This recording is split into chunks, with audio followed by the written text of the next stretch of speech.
Should you focus on quick gains or play the long game? Let's explore the difference between long-term and short-term investments. Long-term investments such as stocks, real estate or retirement accounts focus on sustained growth over years or decades.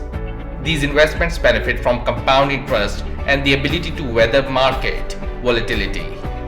For instance, the stock market has historically provided an average annual return of 7% over the long term.